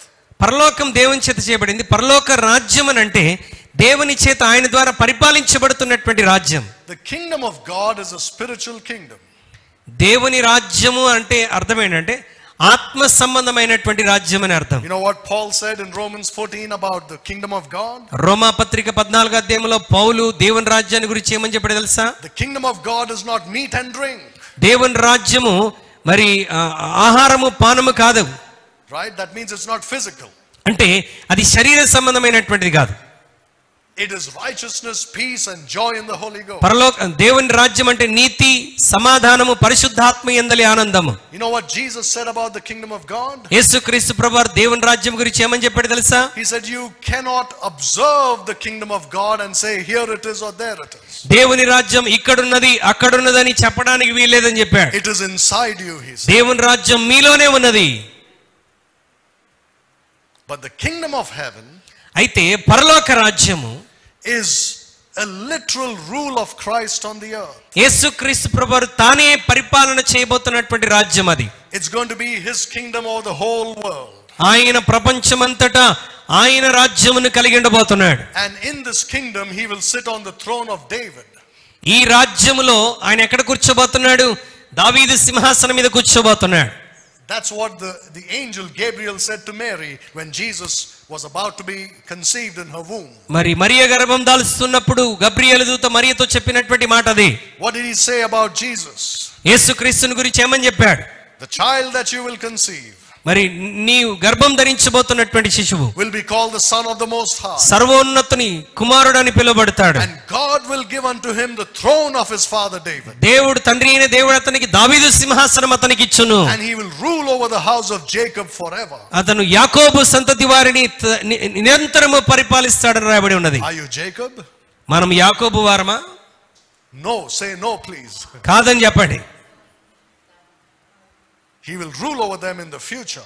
యాకోబు సంతతి వారిని ఆయన భవిష్యత్తులో పరిపాలించబోతున్నాడు. Now in us we have the kingdom of God. అయితే ఇప్పుడు మనలో మనం ఏం కలిగి ఉన్నామంటే దేవుని రాజ్యాన్ని మనలో కలిగి ఉన్నాం. But when Jesus came the first time, యేసుక్రీస్తు మొదటిసారి వచ్చినప్పుడు you know what he said to his disciples? ఆయన తన శిష్యులకు ఏమని చెప్పాడు తెలుసా? Do not go to the Gentiles. అన్యజనుల యొద్దకు మీరు వెళ్ళకుడి. Go only to the lost sheep of Israel. Did you read that in the Bible? ఇశ్రాయేలులో తప్పిపోయినటువంటి వారి యొద్దకు వెళ్ళండి. Why did he say that? ఎందుకు అలా చెప్పాడు? Because he came to preach the kingdom of heaven, not the kingdom of God. ఎందుకంటే ఆయన వచ్చింది దేవుని రాజ్యాన్ని గురించి ప్రకటించడానికి రాలా, మరి పరలోక రాజ్యాన్ని గురించి ప్రకటించడానికి వచ్చాడు. Well, you could say he preached both kingdom of God and kingdom of heaven. అయితే ఆయన రెండింటిని బోధించాడు. ఏమండి, మరి దేవుని రాజ్యాన్ని గురించి పరలోక రాజ్యాన్ని గురించి బోధించాడు. But that was for the Jews. అయితే పరలోక రాజ్యాన్ని గురించి ఎవరికి బోధించాడు? యూదులకు బోధించాడు. Why? ఎందుకు? Because the kingdom was promised to David. ఎందుకంటే దావీదుకి రాజ్యమును వాగ్దానం చేశాడు కాబట్టి. So he came to fulfill that. దానిని నెరవేర్చడానికి ఆయన భూమి మీదకి వచ్చాడు. And when he came, he said, Peter, I am giving you the keys. ఆయన భూమి మీదకి వచ్చినప్పుడు పేతురుతో అన్నాడు, పేతురు, పరలోక రాజ్యపు తాళపు చెవులు నీ చేతికిస్తున్నాను. That means when you go and preach the gospel, అనగా నీవు వెళ్ళి సువార్తను ప్రకటించినప్పుడు, to the Jews, యూదులకు సువార్త ప్రకటించినప్పుడు, when they believe, వారు నమ్మినప్పుడు, the door will be open for them to enter the kingdom of heaven. మరి పరలోక రాజ్యంలో ప్రవేశించడానికి వారి కొరకు తలుపు తెరవబడుతుంది. So the keys of the kingdom of heaven were given to Peter, not the keys of the kingdom of God. పరలోక రాజ్యపు తాళపు చెవులు పేతురుకి ఇవ్వబడ్డాయి, అంతేగాని దేవుని రాజ్యపు తాళపు చెవులు కాదు. Look at Revelation chapter 3 and verse 7. ప్రకటన గ్రంథం 3వ అధ్యాయం 7వ వచనం దయచేసి చూడండి. ప్రకటన గ్రంథం 3వ అధ్యాయం 7వ వచనాన్ని నేను చదువుతున్నాను. ఫిలదెల్ఫియాలో ఉన్న సంఘపు దూతకి ఇలాగ వ్రాయుము, దావీదు తాళపు చెవిని కలిగి ఎవడును వేయలేకుండా తీయవాడును, ఎవడును తీయలేకుండా వేయువాడునైన సత్యస్వరూపియగు పరిశుద్ధుడు చెప్పు సంగతి లేవనగా. Then you have the key of David. దావీదు తాళపు చెవి. Once again the key of David is connected to the kingdom of heaven. దావీదు తాళపు చెవి కూడా దేనికి సంబంధించిందంటే పరలోక రాజ్యానికి సంబంధించినటువంటిది. It is connected to the throne of David. అనగా దావీదు సింహాసనానికి సంబంధించినటువంటిది. Did we get 5? No. Key of knowledge, key of the kingdom of heaven. There's another one. Look at Revelation chapter 9. ప్రకటన 9వ అధ్యాయంలోనికి ఒకసారి రండి. Revelation chapter 9 and verse 1. 9వ అధ్యాయం 1వ వచనం. ఆయన దూత బూర ఊదినప్పుడు ఆకాశం నుండి భూమి మీద రాలిన ఒక నక్షత్రమును చూచితిని, అగాధం యొక్క తాళపు చెవి అతనికి ఇవ్వబడెను. Here you have the key of the bottomless pit. అగాధం యొక్క తాళపు చెవి. What is it? ఇదేంటండి? You know how it is under the earth. మరి భూమి క్రింద ఉన్నటువంటిది మనకు తెలుసు. Under the earth is what we call the underworld. భూమి క్రింద ఉన్నటువంటి దానిని మరి అగాధం అని మనం పిలుస్తున్నాం. On one side of it in the Old Testament was paradise. పాత నిబంధనలో దీనిలో ఒక వైపు ఏమో పరదైస్ ఉండేది, or it was called Abraham's bosom. దానినే అబ్రహాము యొక్క రొమ్ము అని కూడా మనం పిలుస్తాం. Right, so we read about it in the story Jesus said about the rich man and Lazarus. యేసుక్రీస్తు ప్రభువారు ధనవంతుడు లాజరు గురించి చెప్పినటువంటి సంఘటనలో అబ్రహాము రొమ్మును గురించి మాట్లాడతాడు. That's paradise. ఈ అగాధంలో ఒక వైపు మరి పరదైస్ ఉంటుంది, on the other side is hell, మరి ఇంకొక వైపు పాతాళం, where people burn. అక్కడ ప్రజలు కాలిపోతూ ఉంటారు. Then there is also a place called Tartarus. Tartarus అన్నటువంటి మరొక స్థలం. It means a prison. అది చెర. And between Abraham's bosom and hell is a great gulf. Abraham says no man can pass this side or that side. మరి పరదేశికి పాతాళానికి మధ్యలో ఒక పెద్ద అగాధం ఉన్నది. మరి అబ్రహాము చెప్తాడు, అక్కడి వారు ఇక్కడికి, ఇక్కడి వారు అక్కడ వెళ్ళటానికి అవకాశం లేదు. That is the bottomless pit. అది అగాధము. This is what is under the earth. భూమి క్రింద ఇదంతా కూడా ఉన్నది. Right, so this is how it is according to the Bible. పరిశుద్ధ గ్రంథ ఆధారముగా పరదైసు, పాతాళము, అగాధము, చెర ఈ విధంగా ఉన్నాయి. So this bottomless pit has gates and it has a key to it. మరి అగాధం యొక్క తాళపు చెవులు అతనికి ఇవ్వబడ్డాయి అని వ్రాయబడి ఉన్నది. And he opens it. ఆ దూత దాన్ని, ఆ నక్షత్రం దాన్ని ఓపెన్ చేస్తాడు. Of course that star is an angel. ఆ నక్షత్రం ఎవరు? దేవుని దూత. In that same chapter you will read his name is Abaddon. అదే అధ్యాయంలో అతని పేరు అబద్దోను అని రాయబడి ఉన్నది. He is the king of the bottomless pit. అతను ఆ యొక్క అగాధం యొక్క రాజుగా ఉంటున్నాడు. Under the earth right now this place is there. భూమి క్రింద ఇప్పుడు కూడా ఈ స్థలం ఉన్నదండి. And there are some people in some western countries who are trying to open these gates. కొన్ని పాశ్చాత్య దేశాల్లో కొంతమంది ఈ అగాధం యొక్క తలుపులు తెరవటానికి ప్రయత్నం చేస్తున్నారు. And they are using the latest technology to do that. చాలా మరి ఆధునిక పరిజ్ఞానాన్ని ఉపయోగించి దాన్ని తెరవటానికి ప్రయత్నిస్తున్నారు. And this organization that is trying to do it is called CERN. మనం ఆల్రెడీ ఇంతకుముందు నేర్చుకున్నాం. సన్ అన్నటువంటి సంస్థ మరి అగాధాన్ని తెరవటానికి ప్రయత్నం చేస్తుందని నేర్చుకున్నాం. Their symbol is 666. వారి యొక్క గుర్తేంటి? 666. And outside their headquarters, వారి యొక్క హెడ్ క్వార్టర్స్ లో they have the statue of the destroyer from this country. మరి వారి యొక్క హెడ్ క్వార్టర్స్ లో ఆ నాశన పుత్రుడి యొక్క విగ్రహాన్ని వారి బొమ్మను కలిగి ఉన్నారు. That's from our country. అది మన దేశం నుండి ఉన్నటువంటిది. Right in his dancing pose. అతను నాట్యం ఆడుతున్నటువంటి వాడిగా కనబడతాడు. Because when he dances, he destroys everything. ఎందుకంటే అతను నాట్యం ఆడితే సమస్తము నాశనమే. So it is very clear what they are trying to do. They are trying to open that without a key. తాళపు చెవి లేకుండా ఈ అగాధాన్ని తెరవటానికి వాళ్ళు ప్రయత్నం చేస్తున్నారు. But till the middle of the tribulation, the Lord doesn't give anybody the keys. అయితే శ్రమల కాలపు మధ్య సమయం వరకు కూడా దేవుడు ఎవరికి ఆ తాళపు చెవినివ్వడు. But in the middle of the tribulation, శ్రమల కాలం మధ్యలో he gives it to Abaddon. అది అబద్దోను అనేటువంటి వాడికి ఇవ్వబడుతుంది. And he opens it. అతను అగాధం యొక్క తాళమును తెరుస్తాడు. And out of it come all sorts of evil spirits. ఆ సమయంలో భయంకరమైనటువంటి మరి చెడ్డ ఆత్మలు, అపవిత్రాత్మలన్నీ పైకి వస్తాయి. So you see, these are real keys to the underworld. మరి ఇవి నిజంగా చెప్పబడినటువంటి తాళములు. To come out of hell, one has to open the gates of hell. ఈ అగాధంలో నుండి రావటానికి ఎవరైనా తలుపు తెరిస్తేనే, తాళం తెరిస్తేనే రాగలడు. Right, when Jesus said the gates of hell will not prevail against the church. మరి పాతాళం యొక్క ద్వారములు దాని ఎదుట నిలవనేరవని ప్రభు చెప్పినప్పుడు, In Matthew 16, remember that? మరి మత్తయి 16:19లో ప్రభు చెప్పిన మాట విన్నారా? He says the gates of hell will not prevail. పాతాళం యొక్క ద్వారములు దాని ఎదుట నిలవనేరవు. Our good preachers will use it to preach, but they will never tell you that these are real gates. మరి మన ప్రసంగికులు చాలాసార్లు దీన్ని ప్రసంగిస్తారు కానీ ఇవి నిజంగా ఉన్నటువంటి ద్వారములని వారు చెప్పరు. In Jonah chapter 2, Jonah told us about the gates. యోనా గ్రంథం 2వ అధ్యాయంలో యోనా ఈ ద్వారాల గురించి చెప్పాడు. And he says the bars of the underworld, I was behind them. నేను పాతాళాల యొక్క ద్వారముల వెనకాల నేను ఉన్నాను, అగాధంలో ఉన్నానని యోనా చెప్తాడు. They think, it cannot be real. అది వాస్తవికమైనటువంటి ద్వారాలు కాదని చాలా మంది అనుకుంటారు. You have to believe the Bible. మనం పరిశుద్ధ గ్రంథాన్ని నమ్మాలి. If it says hell has gates, it has gates. మరి పాతాళ లోకానికి ద్వారం ఉన్నాయని చెప్తే ఉన్నాయని మనం నమ్మాలి. May not be iron gates. బహుశా మనం చూస్తున్నట్టుగా ఐరన్ గేట్స్ కాకపోవచ్చు. There are some sort of gates which we don't know about. మరి మనకు తెలియదు అవి ఎలాంటి గేట్లు గాని ఆ గేట్లు మాత్రం ఖచ్చితంగా ఆ ద్వారాలు అనేటువంటివి ఉన్నాయి. In that prison under the earth there are some fallen angels. మరి ఆ భూభాగం క్రింద ఆ చెరలో కొన్ని పడిపోయినటువంటి దూతలు ఉంటారు. And the Bible says they are bound with chains of darkness. వారు మరి చీకటి సంకెళ్లతో బంధింపబడి ఉన్నారు. And we think of iron chains, right? సంకెళ్ళు అనగానే మనం ఏమనుకుంటాం? ఇనుప సంకెళ్ళు అనుకుంటాం. No, they are chains of darkness. అవి చీకటి సంకెళ్ళు. It's a prison which is real but not physical or material. ఈ చెర నిజంగా ఉన్నటువంటిదే కానీ ఇప్పుడు మనకున్నటువంటి చెరసాల లాంటి వాటి చెరసాలలు కాదు. God in his wisdom has made it to stop angels from passing through. దేవుడు తన మహాజ్ఞానముతో ఆ దూతల్ని చెరలో ఉంచాడు. వారు ఎక్కడ కదలటానికి వీల్లేదు.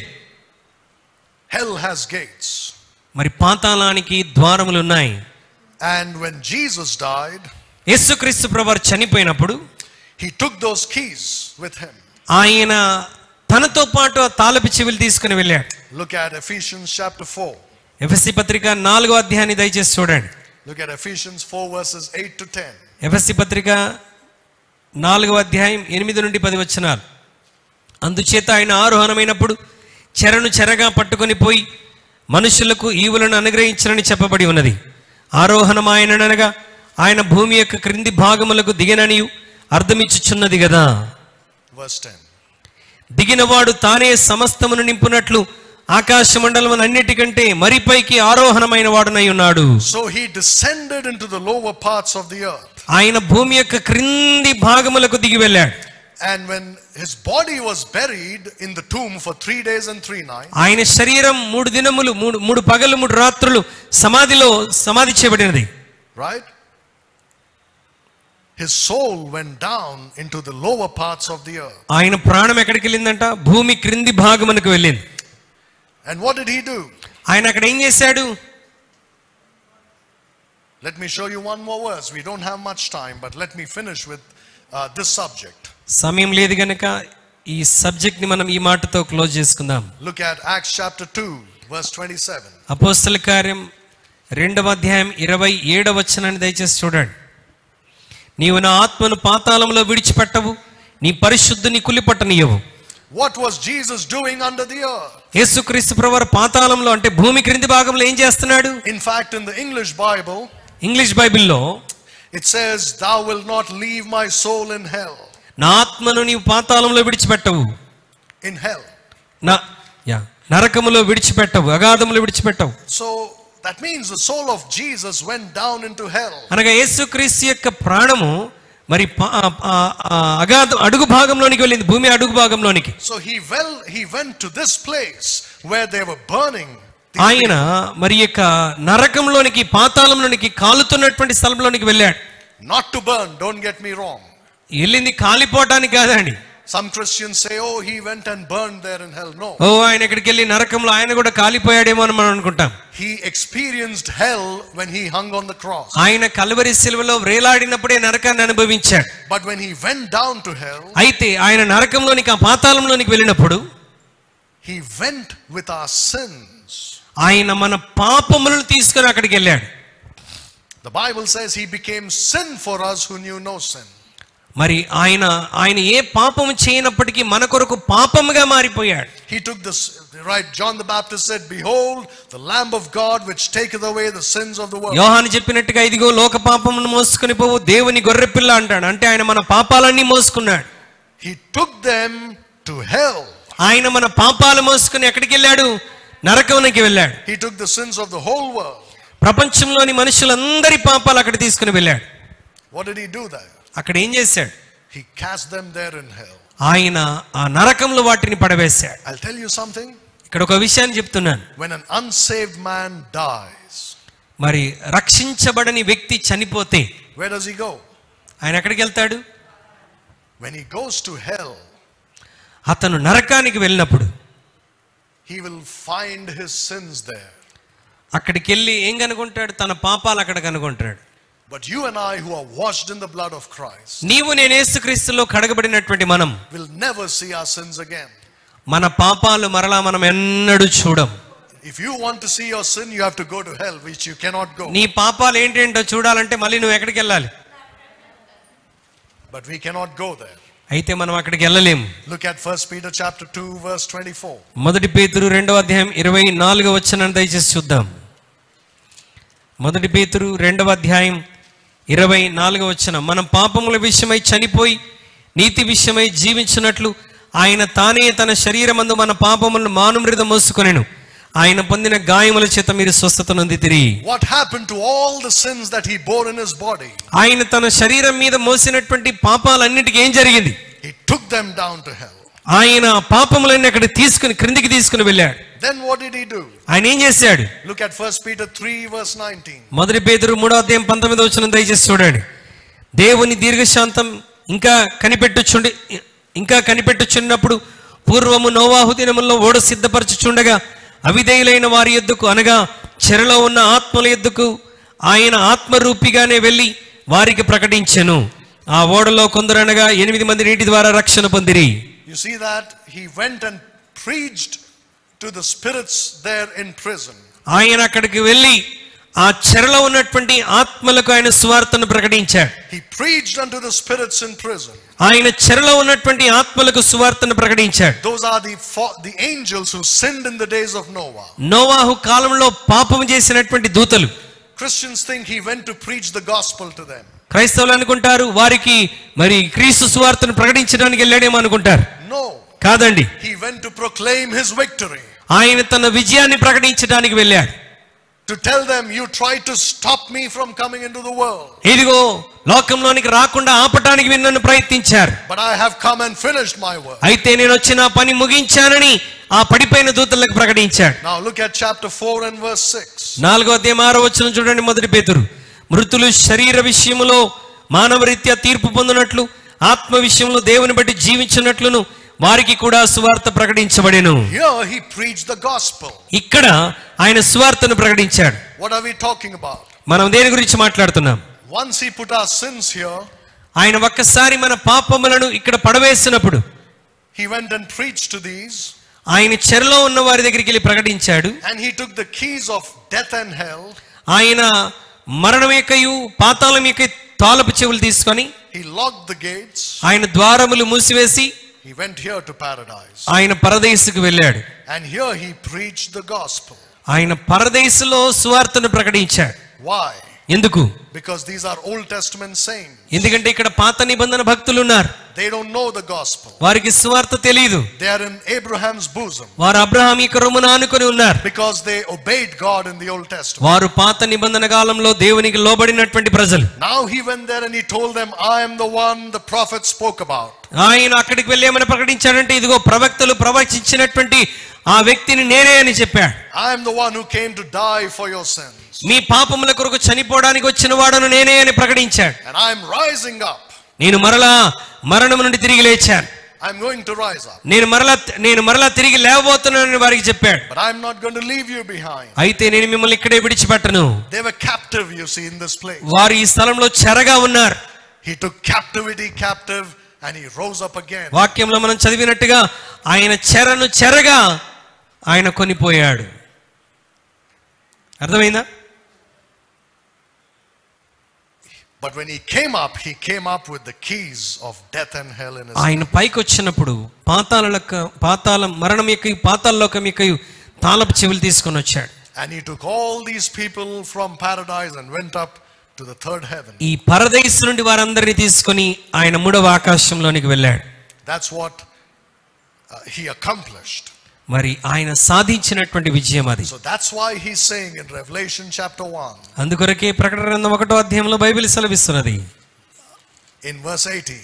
18వ వచనములో, మరియు మరణము యొక్కయు పాతాళం యొక్కయు తాళపు చెవులు నా స్వాధీనంలో ఉన్నవి. They are in his hands. అవి ఆయన స్వాధీనంలో ఉన్నాయి. And finally, you know what he's going to do at the end of the millennium? మరి మిలేనియం ముగింపులో, 1000 ఏళ్ల పరిపాలన ముగింపులో ఆయన ఏం చేయబోతుందో తెలుసా? Look at chapter 20 and verse 1. 20వ అధ్యాయం 1వ వచనం. మరియు పెద్ద సంఖ్యలను చేత పట్టుకొని అగాధం యొక్క తాళపు చెవి గల ఒక దేవదూత పరలోకం నుండి దిగి వచ్చుట చూచితిని. So I'm sorry, this is the beginning of the millennium. ఇది మరి 1000 ఏళ్ల పరిపాలన యొక్క ఆరంభం అని 20వ అధ్యాయం 1వ వచనం. Once again he will open the doors of the bottomless pit and put Satan there. మరొకసారి పాతాళం యొక్క తాళమును తెరిచి మరి సాతానుని దాంట్లో బంధిస్తాడు. For 1000 years. ఎన్ని సంవత్సరాలకు బంధిస్తాడు? 1000 సంవత్సరాలకి. Now look at verse 14. 14వ వచనం చూడండి. మరణమును మృతుల్లోకమును అగ్నిగుండములో పడవేయబడెను. ఈ అగ్నిగుండము రెండవ మరణం. At the end of the millennium, not only the keys but death and hell itself he will throw into the lake of fire. మరి యొక్క 1000 ఏళ్ల పరిపాలన ముగింపులో మరి మరణాన్ని అదే విధంగా మృతుల్లోకాన్ని కూడా అగ్నిగుండంలో పడవేస్తాడు. And the keys to that also. మరి even the keys go with it. ఆ తాళములు కూడా వెళ్ళిపోతాయి, ఆ తాళపు చెవి కూడా. But right now the keys of hell and death are in his hand. అయితే ఇప్పుడు మాత్రం ఆ మరణం యొక్క పాతాళం యొక్క తాళపు చెవులు ఆయన చేతిలో ఉన్నాయి. Why? Because he rose victorious over death and ఎందుకనగా ఆయన మరణం మీద ఆయన విజయుడై తిరిగి లేచాడు. What a wonderful savior we have. ఎంత గొప్ప రక్షకుని మనందరం కలిగి ఉన్నాం. Revelation speaks of the glory of Jesus Christ. ప్రకటన గ్రంథం దేవుని యొక్క మహిమను గురించి మాట్లాడుతున్నది. It talks about the power of Jesus Christ. యేసుక్రీస్తు ప్రభువారి యొక్క అధికారమును గురించి, శక్తిని గురించి మాట్లాడుతున్నది. It talks about what he is about to do very soon on the earth. ఆయన అతి త్వరలో భూమి మీద ఏమి చేయబోతున్నాడో దాని గురించి వ్రాయబడి ఉన్నది. Let us pray. ప్రార్థన చేద్దాం. Lord, I pray